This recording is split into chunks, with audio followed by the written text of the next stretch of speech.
Assalamualaikum warahmatullahi wabarakatuh.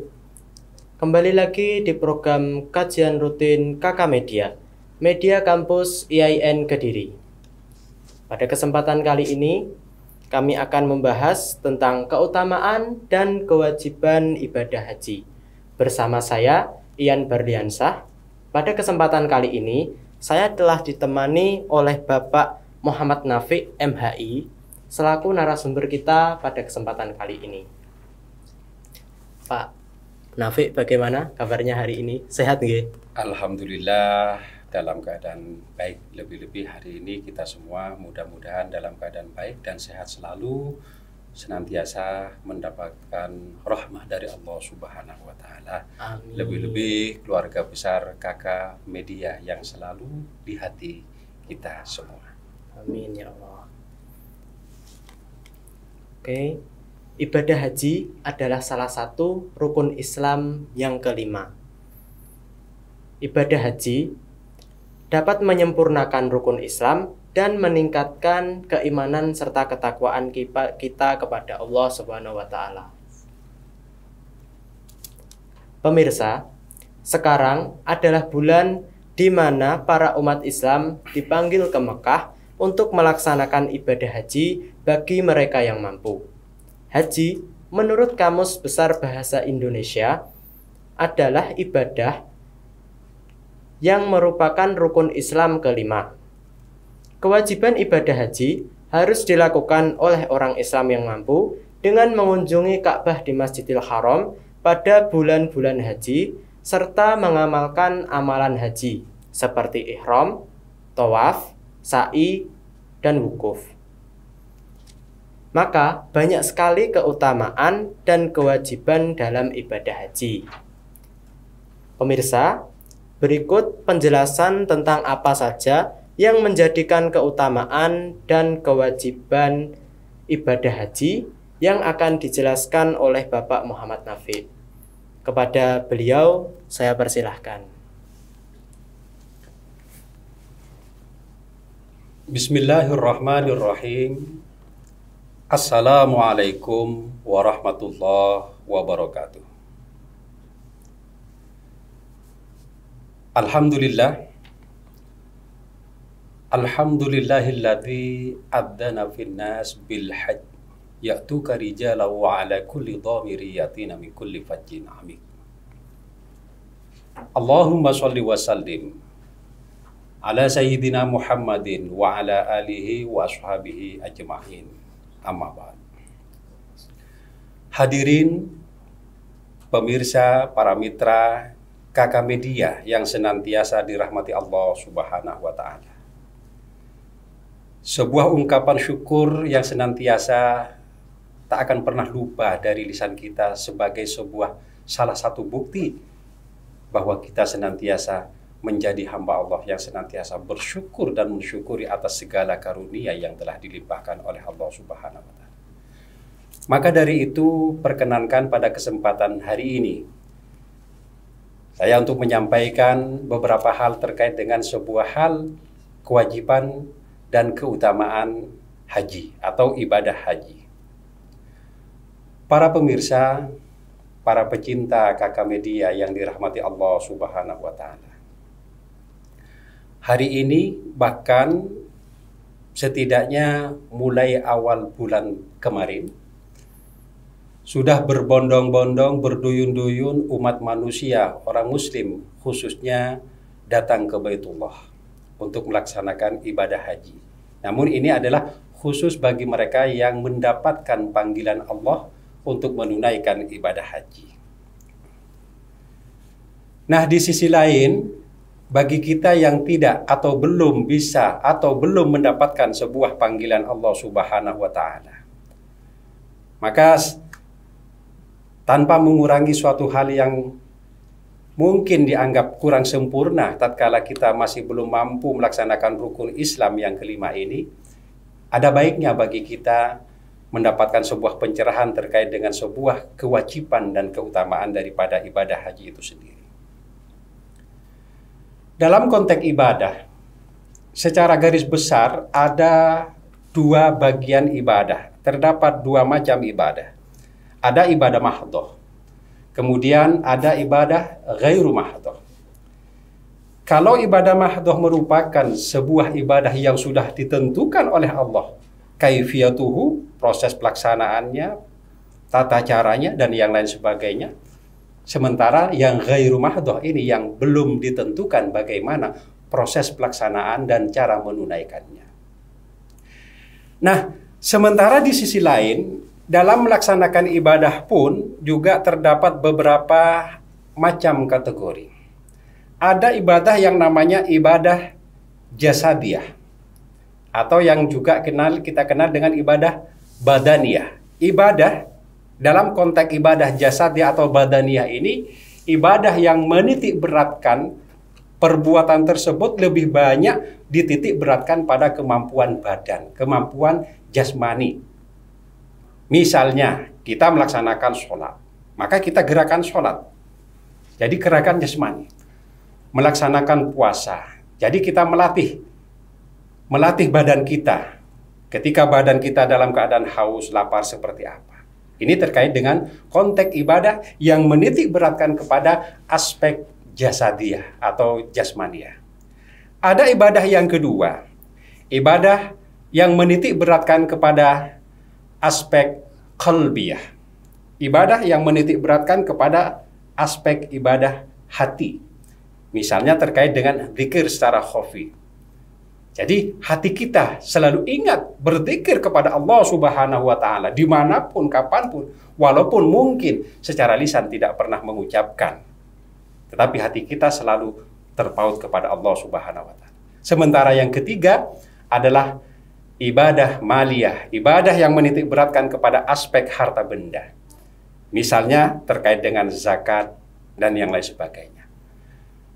Maka dari tiga aspek penitik beratan ibadah ini, ibadah haji merupakan ibadah yang menitik beratkan, yang mengakomodasi, yang menuntut adanya kemampuan jasadiyah atau jasmaniyah, adanya kemampuan qulbiyah atau qalbiyah hati, ada kemampuan maliyah harta. Tiga-tiganya tergabung dalam sebuah kesatuan. Sehingga tidak bisa bagi seorang yang memiliki harta, memiliki mal, tetapi dia tidak memiliki kemampuan secara jasadiah, tidak dapat menunaikan ibadah haji. Mari kita lihat sejenak terkait dengan dasar hukum yang menjadi sebuah dasar dari sebuah kewajiban haji. Allah Subhanahu wa Ta'ala dalam surat Ali Imran ayat yang ke-97 dengan gamblang menjelaskan, walillahi 'alan nasi hijjul baiti man istata'a ilaihi sabila. Ini sangat pendek sekali. Wa man kafara bidzalika fa innallaha ghaniyyun 'alim. Nah, konteks dalam ayat ini walillahi 'alan nasi hijjul baiti, kewajiban manusia kepada Allah Subhanahu wa Ta'ala menunaikan ibadah haji. Hijjul baiti. Nah, kemudian dalam ayat ini juga diteruskan dengan sebuah ungkapan man istata'a ilaihi sabila. Bagi orang-orang yang memiliki kemampuan untuk menunaikan ibadah haji, dalam menunaikan serta dalam perjalanan haji. Tidak hanya sebatas perjalanan.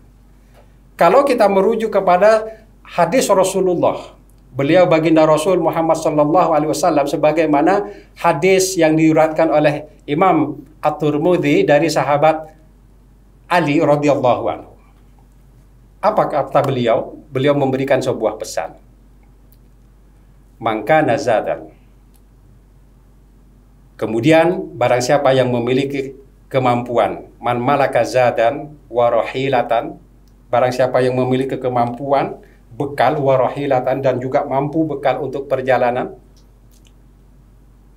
ila baitillahil haram, untuk melaksanakan haji ke Baitullah, walam yahujjah, tetapi dia tidak mampu, artinya tidak pernah melaksanakan, fala alaihi, maka tidak ada dosa yang lebih pantas baginya, falyamut yahudiyah au nasraniyah. Maka silahkan ketika mati, mau mati sebagai seorang Yahudi ataupun mau mati sebagai seorang Nasrani. Naudzubillah. Namun kita berharap, walaupun hari ini mungkin secara maliyah atau mungkin secara qalbiyah masih hanya sebatas kemampuan qalbiyah kita dalam konteks niat, insya Allah kita akan mendapatkan panggilan Allah yang terkait dengan ibadah haji. Nah, banyak hal-hal hikmah yang kita petik dari sebuah ibadah perjalanan haji. Banyak kandungan-kandungan manfaat. Yang terbanyak adalah hal-hal dari sebuah ungkapan pelaksanaan haji itu sendiri. Hikmah, manfaat, atau keutamaan daripada ibadah haji sendiri. Sebetulnya, ketika seorang melaksanakan ibadah haji, ketika sudah mengenakan pakaian ihram, dan memasuki yang namanya Arafah, di situ sudah terbetik dalam hati kita betapa mulianya keagungan Allah memberikan sebuah potret ilustrasi kepada manusia bahwa ketika hari itu suatu saat nanti ini menjadi sebuah gambaran kehidupan kita di padang mahsyar, kedudukan kita sebagai seorang pejabat, sebagai seorang hamba biasa, di situ dipertemukan dalam sebuah satu kesatuan memakai baju yang putih, yang sama, seragam, sama-sama berada dalam sebuah ungkapan dan berdoa kepada Allah Subhanahu wa Ta'ala. Wukuf di Arafah. Wukuf artinya berhenti. Hati kita walaupun berhenti tetap Arafah, tetap naik menuju Allah Subhanahu wa Ta'ala, berdoa.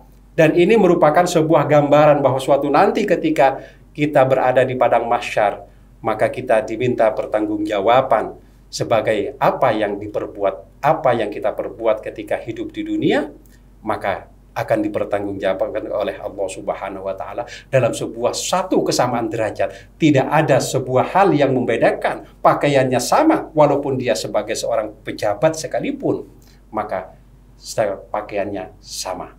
Hal yang satu dituntut adalah ketakwaan kepada Allah Subhanahu wa Ta'ala. Di sisi lain, yang menjadi sebuah hal yang rukun, salah satu rukun selain wukuf, ada namanya wukuf. Ini merupakan salah satu rukun. Kemudian yang kedua, ada yang namanya tawaf, mengelilingi Ka'bah selama 7 kali putaran, menggambarkan 7 kali itu adalah ukuran kehidupan sehari semalam, sebanyak 1 minggu adalah 7 hari. Sehingga kita dalam ibadah setidaknya 7 hari aktif kepada Allah Subhanahu wa Ta'ala, menggambarkan hubungan kita dengan Allah Subhanahu wa Ta'ala, ikatan secara vertikal. Sementara yang sa'i, lari-lari dari Sofa ke Marwah, ini menggambarkan hubungan kita dengan manusia, yaitu hubungan vertikal, kalau kepada Allah, horizontal kepada manusia. Ini banyak potret hal-hal yang kita ambil manfaat dari pelaksanaan haji tersebut, bahwasanya ketika sa'i, lari-lari kecil dari Sofa dan Marwah, Sofa adalah keberangkatan hati kita, dari kebersihan hati kita, Marwah ke lapangan dada kita, tatkala menerima takdir Allah, di mana Siti Hajar diberikan tugas oleh Allah Subhanahu wa Ta'ala mencari air. Namun air yang didapatkan bukan karena dari perjalanan itu sendiri. Hal ini juga potret dalam kehidupan manusia. Terkadang apa yang kita usahakan, terkadang bukan dari hasil apa yang kita jalankan. Sementara di sisi lain, ada manfaat atau apa hal yang kita harapkan dari sebuah ibadah haji ini. Satu, hadis Rasulullah yang jadi idaman-idaman bagi orang yang haji. An Abi Hurairah anin Nabi SAW. Man hajjah walam yarfus walam yafsuk kharaja min dunubihi kayaumin waladathu ummuh. Barang siapa yang berhaji tidak melaksanakan yarfus wala fusuk, tidak melaksanakan maksiat, tidak melaksanakan kata-kata kotor, kharaja min dunubihi kayaumin waladathu ummuh. Dia sebagai ibarat seorang bayi yang baru terlahir dari rahim ibunya. Ini adalah sebuah hal yang luar biasa. Ini adalah fungsi ataupun sebuah manfaat dari ibadah haji, bahwa ibadah haji adalah sebagai pelebur dosa. Kita manusia yang penuh dosa. Kalau kita tidak mendapatkan maghfirah, tidak mendapatkan ampunan dari Allah, kemana kita akan mendapatkan menjadi sebuah maghfirah kecuali kepada Allah Subhanahu wa Ta'ala. Yang kedua, An Abi Hurairah qala Rasulullah sallallahu alaihi wasallam, al-umratu ila al-umrati kafaratun bainahuma. Al-hajjul mabrur laisa lahu jazaa'un illal jannah. Umrah kepada umrah yang lain, umrah yang satu kepada yang lainnya, ini kafaratun bainahuma, sebagai pelebur dosa. Al-hajjul mabrur laisa lahu jazaa'un illal jannah. Ini yang menggema-gema di masyarakat. Haji yang mabrur tidak ada balasan yang pantas baginya kecuali surga dari Allah Subhanahu wa Ta'ala. Maka ini adalah sebuah hal, salah satu atau dua ini merupakan bagian dari sebuah fadilah, sebuah keutamaan daripada sebuah kewajiban haji yang menjadi idaman-idaman bagi seorang siapapun bagi kita, termasuk kita yang belum melaksanakan haji, mengharapkan hal yang seperti ini. Tetapi kembali kepada hal kemampuan kita, apakah secara jasadiah mampu, apakah secara maliyah mampu, apakah secara qalbiyah saja kemampuan kita, sehingga kita tetap mudah-mudahan tetap senantiasa diberikan kesempatan mendapatkan panggilan dari Allah untuk senantiasa sama-sama melaksanakan ibadah haji.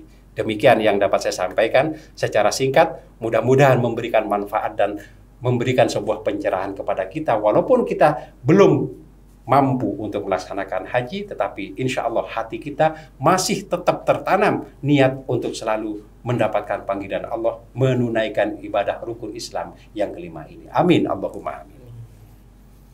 Oke, pemirsa Kakak Media, selanjutnya kita akan ke sesi tanya jawab. Bapak Nafi, yang pertama, apa saja kewajiban yang harus dipenuhi oleh seorang muslim yang ingin melakukan ibadah haji?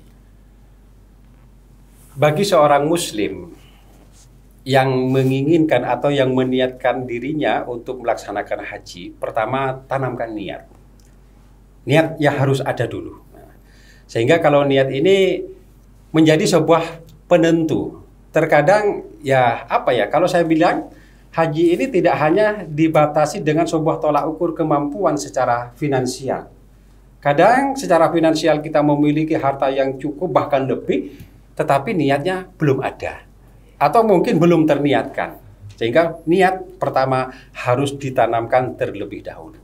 Yang kedua, ketika kita memiliki kemampuan, niat sudah ada, memiliki kemampuan secara finansial, karena ini merupakan salah satu dari sebuah syarat yang harus ada. Monggo kita mendaftarkan diri, sehingga kemampuan secara finansial ini tidak hanya sebatas man istata'a ilaihi sabila, yang mampu melaksanakan perjalanan haji, perjalanan pulang pergi, tapi finansial, pembiayaan juga sekaligus meliputi keluarga yang ditinggalkan di rumah selama kurang lebih 40 hari. Maka juga harus tercover, harus terpenuhi secara finansial.